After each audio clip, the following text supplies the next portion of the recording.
பூரா நம்மளாக இருக்குங்க. அனைவருக்கும் என்னுடைய அன்பான காலை வணக்கம்.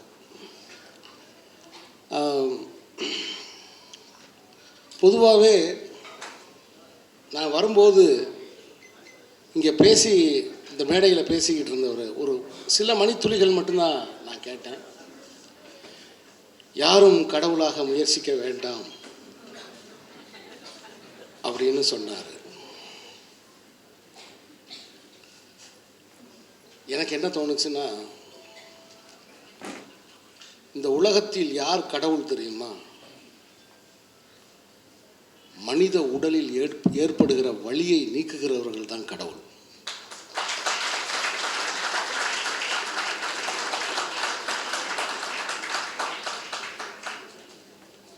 அந்த வலியை நீக்குகிறவர்கள் மருத்துவர்கள். அவர்கள் வேண்டுமானால் தன்னை கடவுளாக நினைக்காமல் இருக்கலாம். ஆனால் வலி நீங்கிய பிறகு அந்த நோயாளி கையெடுத்து கும்பிட்றான் பாருங்க, அந்த இடத்தில் கடவுள் நிலையை அவர் அடைகிறார். அப்படி பார்க்கும் பொழுது இந்த மாநாட்டில் திரண்டிருக்கிற ஏறக்குறைய அரங்கம் நிரம்பி இருக்கிற இந்த திருமண மண்டபத்தில், இந்த மண்டபத்தில் நீங்கள் எல்லோருமே எனக்கு கடவுளாகத்தான் தெரிகிறீர்கள். ஏன்னா தமிழ்நாட்டில் மட்டும்தான் மருத்துவராக இருக்கிறது பெரிய சவால். மருத்துவராக, ஏன்னா வர்ற நோயாளி எல்லாருமே மருத்துவர்கள். அவன் தன்னை ஒரு டாக்டர் நினச்சிக்கிட்டு தான் டாக்டர்கிட்டே வர்றான். ஆனால் அறிஞ்சோ அறியாமலோ அவன் கடவுள்கிட்ட கூட உண்மையை சொல்கிறதில்ல, டாக்டர்கிட்ட சொல்லி தான் தீர வேண்டியிருக்கு.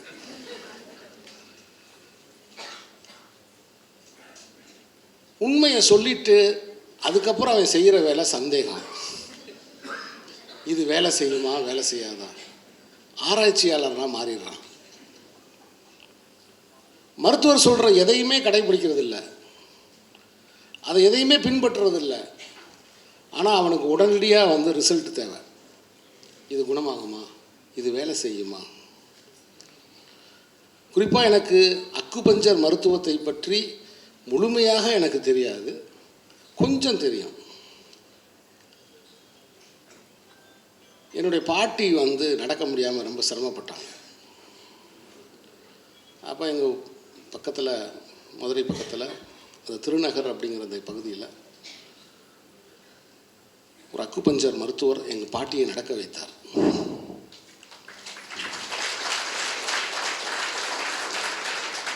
அப்போ எங்கள் பாட்டி என்கிட்ட சொல்லிச்சு, என்னம்மா உனக்கு அந்த டாக்டருக்கு இந்த டாக்டருக்கு என்ன வித்தியாசம் கேட்டேன். அந்த டாக்டர் ஊசியை போட்டுட்டு எடுத்துடுறாங்க, இந்த டாக்டர் ஊசியை போட்டு அப்படியே உட்கார வச்சிடுறாங்க. இல்லைடா, இப்போ வலி போயிடுச்சுடா, கால் வலி. மருந்தில்லை, மந்திரம் இல்லை, எதுவுமே இல்லை. ஒரு இடத்துல குத்துற ஒரு ஊசி ஒரு 75-80 வயது மூதாட்டியை நடக்க வைத்ததை நான் நேரடியாக கண்ப பார்த்தேன். நானே அதுக்கு சாட்சி. அதன் பிறகுதான் இந்த மருத்துவத்தின் மேல் எனக்கு மிகப்பெரிய அன்பும் மரியாதையும், அந்த மருத்துவர்கள் மீது எனக்கு பெரிய பேரன்பும் எனக்கு பிறந்தது. இன்னைக்கு இருக்கிற நவீன, எவ்வளோ நேரம் பேசலாம், நான் பாட்டு பேசிக்கிட்டே போகிறேன். ஏன்னா இப்போ என்னென்னா, மேடை ஏறும்போது 5 நிமிஷம் பேசினா போதும் சார். ஏன் 5 நிமிஷம் பேசினா போதும்? இல்லை சார், இன்ஸ்டாகிராமுக்கு 2 நிமிஷம் தான் சார் தேவை. ஏன்னா 1 நிமிஷத்துக்கு மேலே இன்னைக்கு பார்க்குற வழக்கமே போய்கிட்டு இருக்கு. மனுஷனோட பொறுமைங்கிறதே போய்கிட்டு இருக்கு. இந்த உலகத்தோட மிகப்பெரிய பிரச்சனையே என்னென்னா, ஒரு குழந்தையிடம் கொடுத்த ஒரு செல்ஃபோனை எப்படி வாங்குறது அப்படிங்கிறது.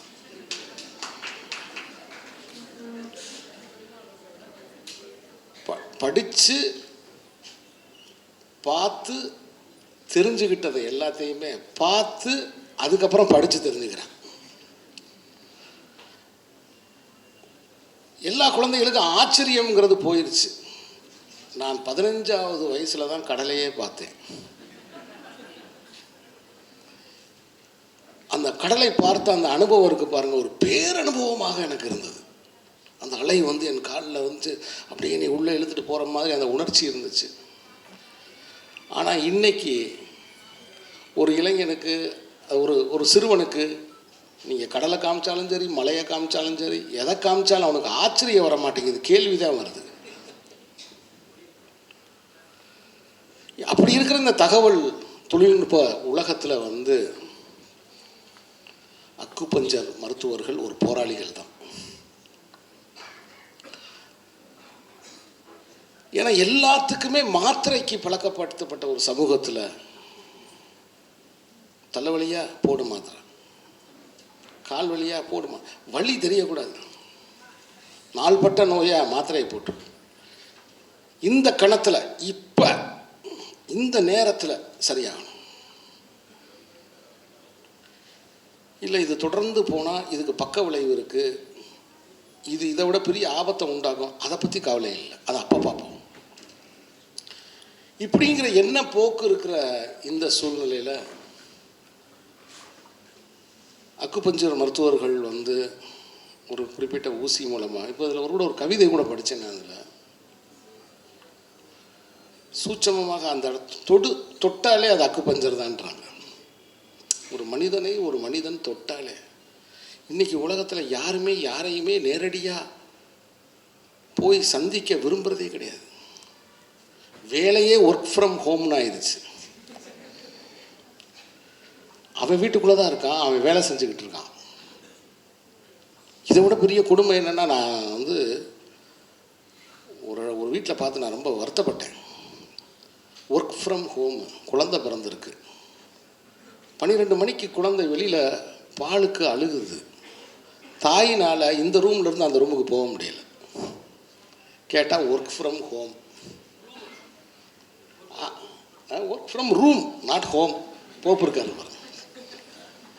நண்பர்களே, நான் இந்த மேடைக்கு வருவதற்கு மிக முக்கியமான காரணம் கவிஞர், எழுத்தாளர், தோழர் போப்பு அவர்கள்.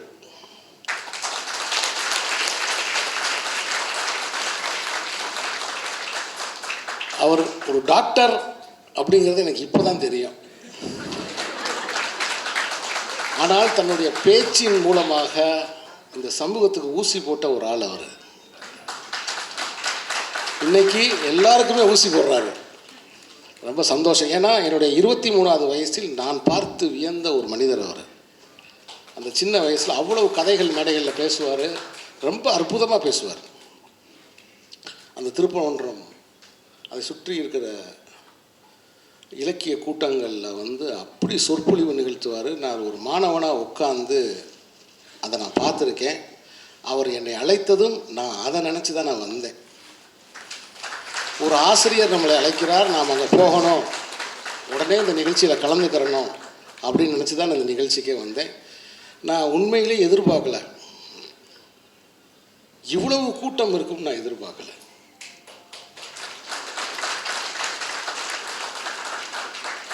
இவ்வளவு அக்குபஞ்சர் மருத்துவர்கள் மிக தீவிரமாக இயங்கிக்கிட்டு இருக்கீங்க அப்படிங்கிறத இங்கே பார்க்கும்போது எனக்கு ரொம்ப சந்தோஷமாக இருக்குது. ஏன்னா பல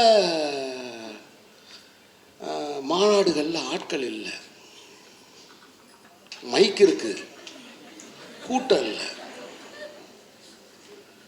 மனிதர்களை வந்து ஒன்றா கூட்டுறது கிடையாது, சந்திக்கிறது கிடையாது. பேசுகிற பேச்சாளர் ஆவேசமாக பேசிக்கிட்டு இருக்காரு, 1.5 மணி நேரம் பேசுகிறாரு, 2 மணி நேரம் பேசுகிறாரு. அப்போ நான் கேட்டேன், ஏங்க யாருமே இல்லைங்க, மொத்தம் ஒரு 5 பேர் தான் இருக்குது, ஏங்க இவ்வளோ நேரம் இப்படி என்னங்க ஆவேச சொற்பொழிவாக இருக்கேங்க? அது நம்ம ஆளுகளுக்கு இது மைக்குன்னு தெரிய மாட்டேங்குது, ஒளிபெருக்கி இதுக்கு பேர். மெதுவாக பேசினாலே சூரமாக கேட்கும். ஒளியை பெருக்கிறது தானே ஒளிபெருக்கியோட வேலையை. இதில் ஏங்க இவ்வளவு கத்துறீங்க அப்படின்னா, சார் உங்களுக்கு தெரியாது சார், நான் இங்கே இருக்கிறவங்களுக்காக பேசலை சார். அப்புறம் எதுக்குங்க பேசிக்கிட்டு இருக்கீங்க? யூடியூபுக்காக பேசுகிறேன் சார். ஓ, அப்போ பேச்சில் 2 வகை இருக்கா? யூடியூபுக்கு ஒரு பேச்சு, நேரில் உட்காந்துருக்கிறவங்களுக்கு ஒரு பேச்சா? இப்போ எனக்கெல்லாம் எப்படின்னா இப்போ நான் பேசிக்கிட்டு இருக்கும்போதே, இப்போ உதாரணத்துக்கு 2ஆம் உலக போரில் ஸ்டாலின் தன் படைகளோட ரஷ்யாவுக்குள்ளே நுழைஞ்சார் அப்படின்னும் போது ஒரு ஆள் டக்குன்னு எந்திரிச்சு என்ன சொன்னீங்க, அதெல்லாம் இல்லைங்க அப்படின்னு ஏதாவது ஒரு மறுத்து சொல்லிட்டாருன்னா என்னுடைய படை சிதறிடும். நான் அப்படியே ஸ்தம்பிச்சு நின்றுவேன், பேச மாட்டேன். ஆனால் இன்றைக்கி அப்படி இல்லை. எல்லாருமே, ஏன்னா ஒரு போப்போ அவர்கள் கூட கேட்டாங்க ஃபோட்டோ எடுக்கும்போது, கரெக்டாக நான் இந்த பக்கம் தள்ளி வந்தேன், கேமரா பார்த்து வர்றீங்களே அப்படின்னாரு. சொல்லலை அவர்கிட்ட, ஏன்னா இங்கே இருக்கிற பசங்க ஒரு டைரக்டர் எங்கே நிற்கிறன்னு தெரியலன்னு வாங்கி.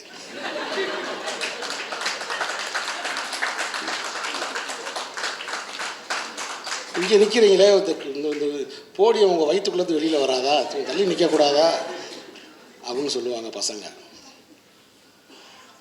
ஸோ இந்த மாற்று மருத்துவம் இது ஒரு பண்பாட்டு வேலை, ஒரு கலாச்சார வேலை. என்ன கலாச்சாரத்துக்கும் பண்பாட்டுக்கும் என்ன, ஒரு சீன மருத்துவம். நான் இதை பற்றி ஒரே ஒரு குறிப்பு மட்டும் நான் படிச்சிருக்கேன். ஜவஹர்லால் நேரு அவர்கள் அவருக்கு சுவாசத்தில் கொஞ்சம் பிரச்சனை இருக்கும்போது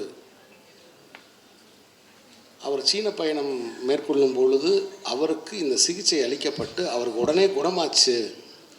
அதனால தான் அவர் இந்தியாவுக்கு இந்த அக்குபஞ்சர் மருத்துவத்தை கொண்டு வந்தார் அப்படின்னு நான் இப்போ இல்லை 15 வருஷத்துக்கு முன்னாடி ஒரு குறிப்பு நான் படித்தேன், எனக்கு ஞாபகம்.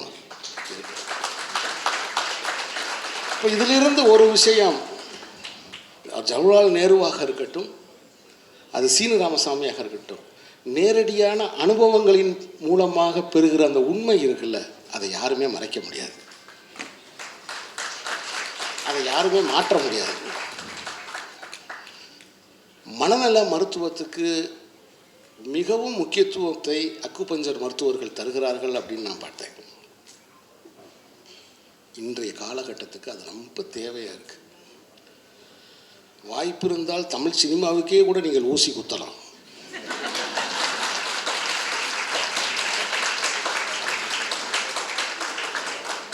சட்டையை போட்டுக்கொண்டு வெளியே வான்னு சொன்னால் கூட ரத்த சட்டை போட்டு தான் வெளியே வருவேன்னு சொல்கிற ஒரு கோபம், ஒரு வன்மம், ஒரு பழி வாங்கணும், துடிக்கிற ரத்தம் கொப்பளிக்க விட்டு அதில் கைத்தட்டல் வாங்கணும்னு நினைக்கிற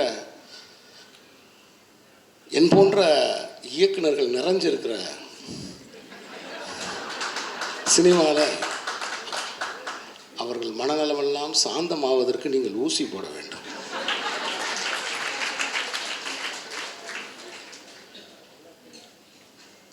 மனிதனுடைய ஆசையை கட்டுப்படுத்துவதற்கு ஒருவேளை புத்தர் சொன்ன ஊசி இதுவாக கூட இருக்கும்னு நினைக்கிறேன். எண்ணத்தில் உண்டாகிற கொந்தளிப்பு. முதல்ல நான் ஃபோன் பார்த்துக்கிட்டு இருந்தேன், அப்புறம் தான் தெரிஞ்சு ஃபோன் என்னையே பார்த்துக்கிட்டு இருக்கு. முதல்ல நான் ஃபோன் பார்த்துக்கிட்டு இருந்தேன், அதுக்கப்புறம் தான் தெரியுது எல்லாருமே அலன் மாஸ்க்கு வேலை செஞ்சுக்கிட்டு இருக்கோம்னு. அப்போ பார்க்குறது எல்லாமே வியாபாரம் ஆயிடுச்சு.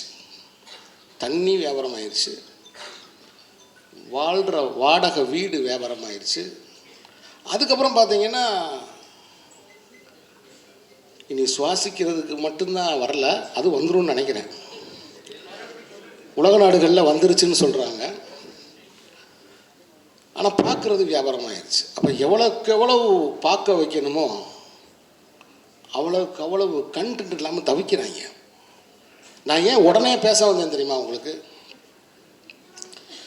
நேற்று இரவு நான் படுக்கும்போது ஒரு மணி ஆயிடுச்சு. ஏசி வேறு ரொம்ப நல்லா இருக்குது. என்னை உட்கார வச்சுட்டீங்கன்னு வச்சுக்கோங்க, கண்டென்ட் கிடைக்காம பசங்க வேற தவிக்கிறாங்க. நான் அப்படி தூங்கி டம்முன்னு விழுந்துட்டேன்னு வச்சுக்கோங்க, அக்குபஞ்சர் மாநாட்டில் குப்புற விழுந்த இயக்குனர் நான்.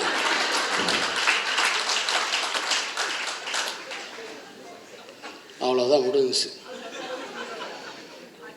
கண்டென்ட் போட்டுருவாங்க. குப்புற விழுந்த இயக்குனர், இதில் ரவுண்டு வேற பண்ணுவாங்க. முதல் நிலை, இரண்டாம் நிலை. இந்த வீடியோ வந்த பிறகு இதை ஒருத்தர் பார்த்துக்கிட்டே இருப்பேன், ரசித்து பார்க்குறேன். ஒரு பெண் குயின் தனியாக போனதுக்கு உலகமே கலங்குது. தமிழ்நாட்டில் உரிய மருத்துவம் இல்லாமல் அது என்ன ஏதுன்னு தெரியாத பாமர ஜனங்கள் எவ்வளவோ இந்த நாட்டில் கஷ்டப்படுறாங்களே.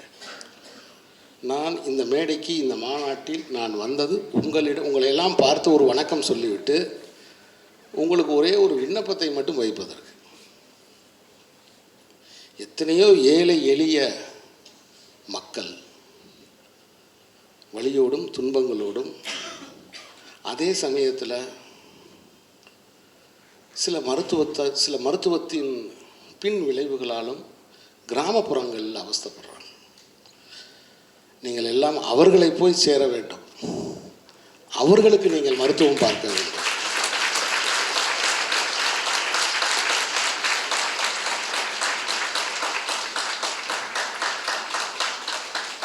இந்த ஒரு கோரிக்கையை மட்டும் உங்களுக்கு நான் வைத்து, எனக்கு உண்மையிலே எனக்கு இன்னொரு சந்தோஷம் என்னென்னா, என்னுடைய அருமை நண்பர் திரைப்பட தயாரிப்பாளர் சக்திவேலை வந்து இங்கே சந்தித்தது. ஒவ்வொரு சிறிய படங்களையும் எடுத்து மக்கள் மன்றத்துக்கு கொண்டு செல்லக்கூடிய ஒரு ஆற்றலாளர். ஏன்னா எப்பவுமே இந்த சின்ன படங்களை கொண்டு போய் மக்கள்கிட்ட சேர்க்கறதுக்கு யாரும் முன் வர மாட்டாங்க. சின்ன படங்கள் மட்டும் இல்லை, வியாபாரத்துலேயும் சரி. 300 கோடி, 500 கோடி, 1000 கோடி. ஏன்னா இப்போ யாருக்குமே என்ன வேண்டிய வேலை இல்லை, எல்லாமே நம்பராகவே போயிடுது. எங்கள் தாத்தாலாம் எனக்கு ஒரு 50 ரூபாயை 20 ரூபாயை கொடுத்து விட்டு 30 தடவை பின்னாடியே வச்சுருவார், உள்ஜோப்பில் வைடான்னு. அதை பிட்பாக்கெட் அடிக்கிறதுக்கு ஒரு 4 பேர் மதுரையில் தெரிவாங்க. இன்றைக்கி அதெல்லாம் கிடையாது, எல்லாமே நம்பர் தான். அப்படி நம்பராக வந்து மாறிக்கிட்ட இந்த உலகத்தில் நல்ல கலாச்சாரமான படங்களை எடுத்து அதை மக்களுக்கு கொண்டு போய் சேர்க்க வேண்டும் என்கிற ஒரு பணியை செஞ்சுக்கிட்டு இருக்கிற அருமை சகோதரர் சக்திவேலை இந்த மேடையில் நான் பார்த்தது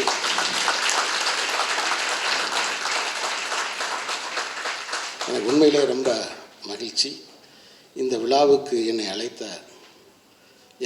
என் மண்ணை சேர்ந்தவர், அந்த திருப்பரங்குன்றம் மலையின் நிழலிலே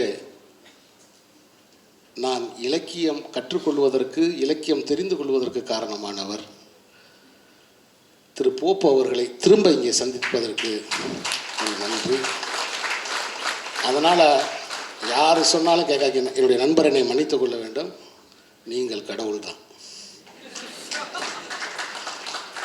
வலியை நீக்குவதால், நோயை நீக்குவதால், அறியாமையை நீக்குவதால், ஏன்னா நோயை பற்றிய புரிதலை உண்டாக்குறீங்கல்ல.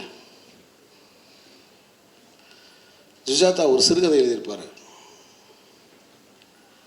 ஒரு பொண்ணு வந்து பெரிய ஆஸ்பத்திரியில் போய் அட்மிட் ஆக போகும். நகரம்னு பேர், தலைப்பை சொல்கிறாரு பாருங்கள், நகரம்னு பேர். அந்த டாக்டர் உள்ளே போனோடனே இங்கே போய் அட்மிட் பண்ணுங்க, அங்கே போங்க, இங்கே போங்க, இங்கே சீட்டு வாங்க, அங்கே வாங்க. இந்த அலைக்கழிப்புலேயே அவங்க அம்மா வந்து மனசை விட்டு நம்ம மாரியம்மன் கோயிலில் போய் ஒரு காப்பு கட்டினோம்னா சரியாயிரும் மகளே வா அப்படின்னு அந்த பிள்ளையை கூட்டிக்கிட்டு வெளியில் வந்துடும். இப்போ அந்த அட்மிஷன் போட சொன்ன டாக்டரு வேகமாக வந்து பார்ப்பாரு, அங்கே பிள்ளை இருக்காது. எங்கே அந்த பிள்ளை? இன்னும் 2 நாள் தான் அந்த பிள்ளை உயிரோடு இருக்க போகுது, விட்டோம்னா செத்துருமியா, உடனே காப்பாற்றுங்க அப்படின்னா ஒட்டுமொத்த அந்த ஆஸ்பத்திரியிலே அந்த நோயாளியை தேடுவாங்க. இவங்க ஆட்டோ ரிக்ஷாவில் போய்கிட்டு இருப்பாங்க, சைக்கிள் ரிக்ஷாவில் போய்கிட்டு இருப்பாங்க. இப்படின்னு ஒரு கதை நான் படிச்சிருக்கேன். அது மாதிரி மக்களுக்கு அந்த அறிவையும் ஊட்ட வேண்டிய கடமையும் உங்களுக்கு இருக்குது. அந்த பணியும் நீங்கள் செய்கிறீங்க.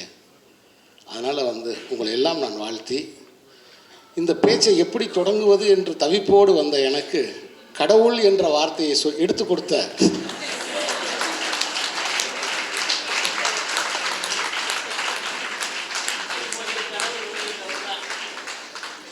கொடுத்த ஐயா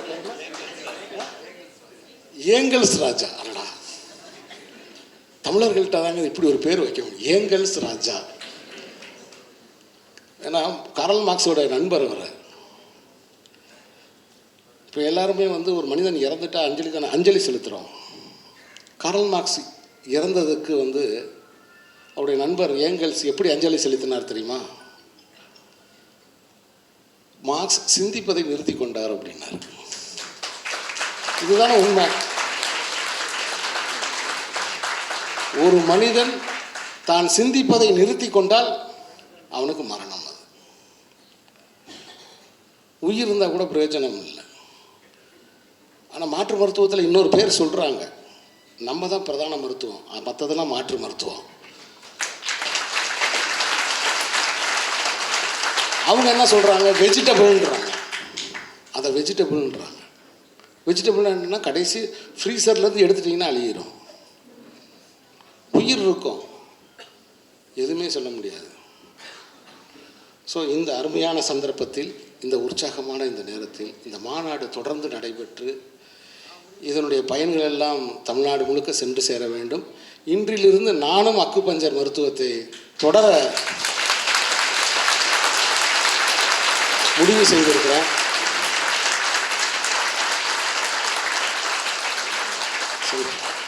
தோழர் போப்பு கூப்பிட்டாரு, சரி போயிடுவோம், மாநாடு அக்குபஞ்சர் மாநாடு சரி அப்படின்னு நினச்சி வந்தேன்.